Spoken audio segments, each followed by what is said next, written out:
हरी भरी पहाड़ियों और खेतों के बीच बसा हुआ था सुंदरपुर गांव। यह गांव अपनी प्राकृतिक सुंदरता के लिए मशहूर था। देखने में शांत और प्यारा सा गांव। यहाँ के लोग भी बहुत मिलनसार और खुशमिजाज थे। लेकिन सुंदरपुर एक राज छुपाए हुए था। एक ऐसा राज जो बहुत कम लोग जानते थे। एक डरावना और काला सच।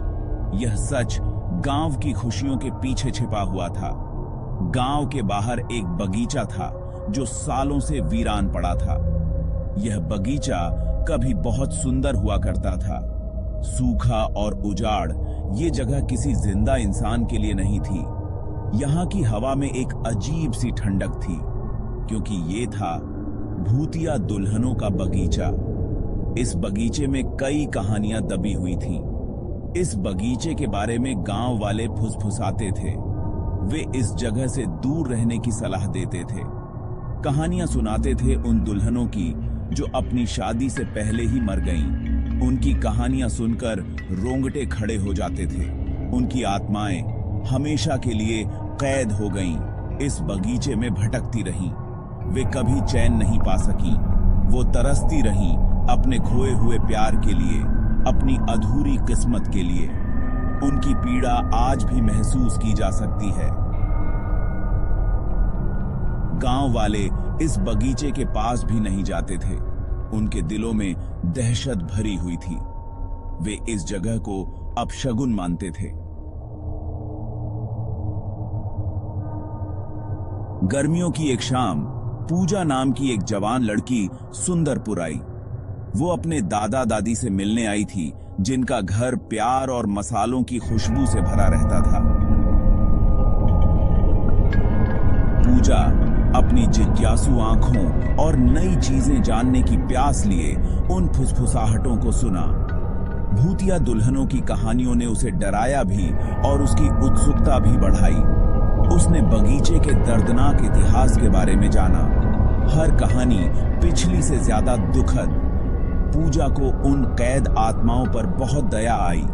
वो ये सोचकर बेचैन हो गई कि वो भी शांति की हकदार हैं। उसके मन में एक साहसिक विचार आने लगा। पूजा ने खुद उस बगीचे को देखने का फैसला किया।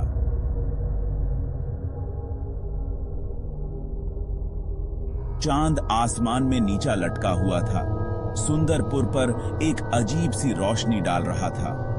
पूरा गांव सो रहा था, बेखबर उस जवान लड़की से जो परछाइयों में चुपके से जा रही थी। पूजा, उसका दिल जोर से धड़क रहा था, गांव के बाहर पहुंच गई। उसके सामने था वो वीरान बगीचा। उसकी रीढ़ की हड्डी में सिहरन दौड़ गई जब उसने उस झंग लगे फाटक को धकेला। हवा भारी हो गई, एक अजीब सी खामोशी छा गई। पूजा ने बगीचे के रास्ते पर एक कदम रखा। कांटे उसके कपड़ों से उलझने लगे और अनदेखे जीव झाड़ियों में सरसराहट करने लगे।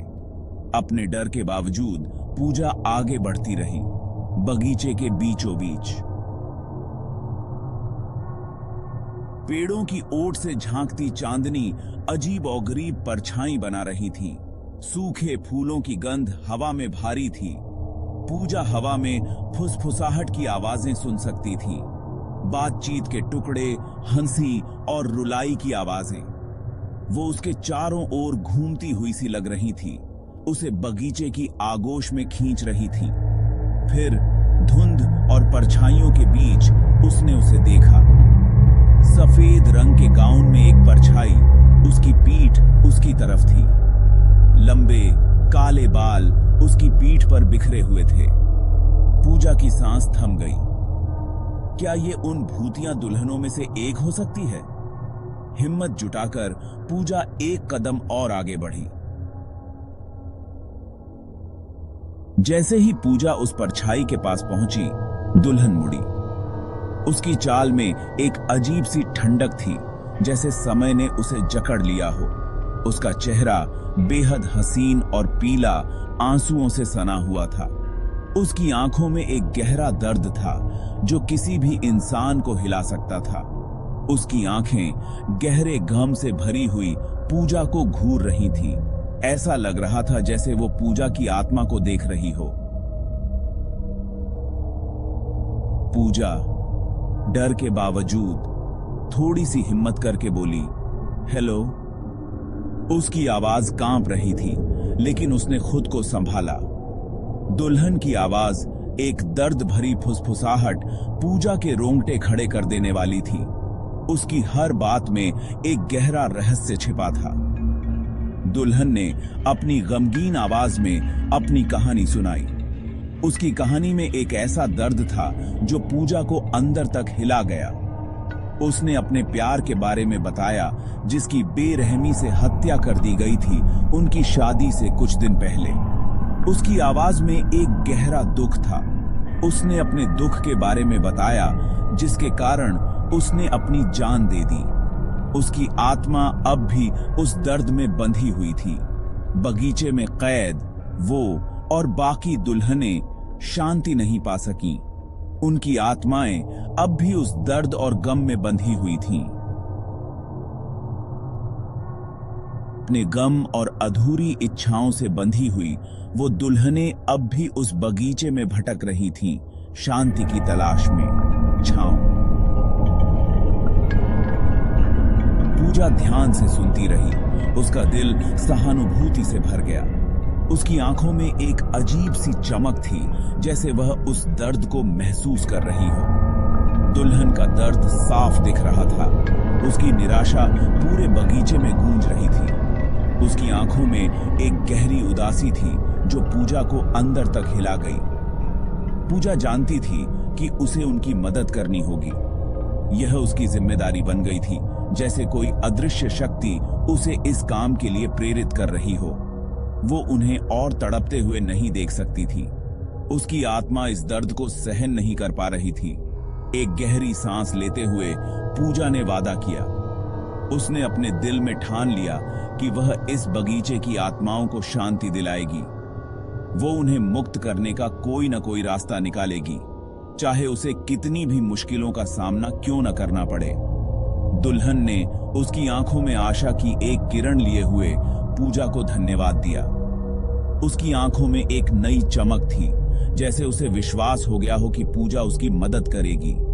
उसने पूजा को बताया कि उनकी आत्माओं को शांति तभी मिल सकती है जब गांव वाले उनकी कहानियों को याद रखें। यह एक कठिन कार्य था, लेकिन पूजा ने इसे स्वीकार कर लिया। अगर बगीचे को, जो कभी खूबसूरती का प्रतीक था, फिर से पहले जैसा बना दिया जाए। यह बगीचा उनकी कहानियों का साक्षी था और इसे पुनर्जीवित करना ही उनकी आत्माओं को शांति दिला सकता था। पूजा ने, उसका नन्हा सा दिल दृढ़ निश्चय से भर गया, हर संभव कोशिश करने का प्रण लिया। उसने ठान लिया कि वह इस बगीचे को फिर से जीवित करेगी और आत्माओं को शांति दिलाएगी। अगली सुबह पूजा ने सभी गांव वालों को इकट्ठा किया। उसने उन्हें भूतिया दुल्हन से अपनी मुलाकात के बारे में बताया। उसने दुल्हन की कहानी सुनाई। उसकी आवाज भावनाओं से भरी हुई थी। पहले तो गांव वालों को यकीन नहीं हुआ, लेकिन उन्होंने पूजा की आंखों में सच्चाई देखी, उसकी आवाज में दृढ़ विश्वास देखा। एक एक करके गांव वाले आगे आए। उन्होंने अपनी कहानियां साझा की, अपने डर साझा किए। पीढ़ियों से वे बगीचे और उसके भूतिया निवासियों के डर में जी रहे थे, लेकिन पूजा के साहस ने उन्हें प्रेरित किया। उन्होंने महसूस किया कि दुल्हनों से डरना नहीं चाहिए, बल्कि उनकी मदद करनी चाहिए।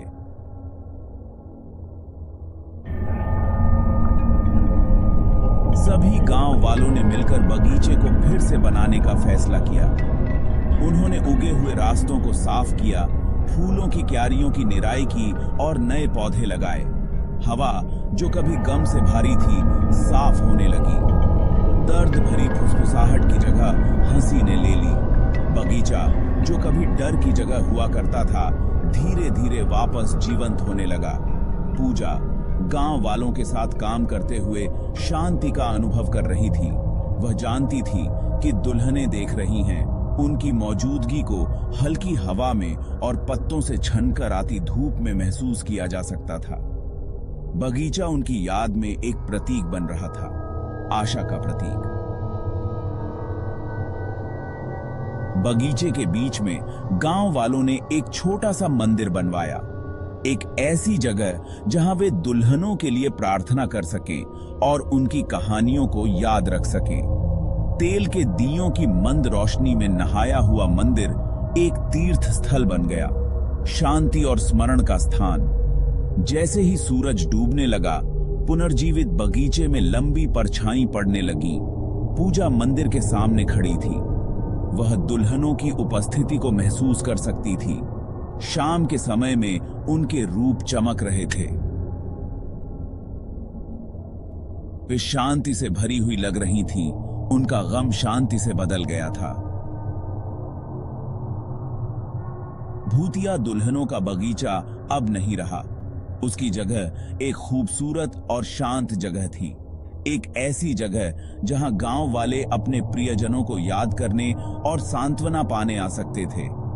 बगीचा फिर से खिल उठा। उसके फूल जीवंत और जीवन से भरपूर थे, आशा और करुणा की अटूट शक्ति का प्रतीक। और इस तरह सुंदरपुर गांव को शांति मिली।